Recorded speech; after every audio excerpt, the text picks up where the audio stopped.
আমরা আমরা আমাদের এই যখন ভারতীয় অবস্থিত বাংলাদেশের হাই কমিশনে হামলা এবং ভারতীয় মিডিয়াগুলোতে যে প্রপাগান্ডা চালানো হচ্ছে বাংলাদেশকে নিয়ে উদ্দেশ্য প্রণোদিতভাবে এবং নির্লজ্জ মিথ্যাচার করা হচ্ছে, বাংলাদেশকে নিয়ে ষড়যন্ত্র করা হচ্ছে, বাংলাদেশের স্বাধীনতা সার্বভৌমত্ব নিয়ে ষড়যন্ত্র করা হচ্ছে, প্রপাগান্ডা ছড়ানো হচ্ছে, সাম্প্রদায়িক দাঙ্গা উস্কে দেওয়ার চেষ্টা করা হচ্ছে।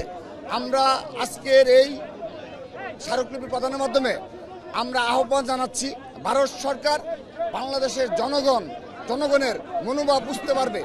বাংলাদেশের জুলাই আগস্টের পরবর্তী যে বাস্তবতা, সেই বাস্তবতা এই ভারত সরকার বুঝতে পারবে এবং আমরা তাদের নিকট প্রত্যাশা রাখছি।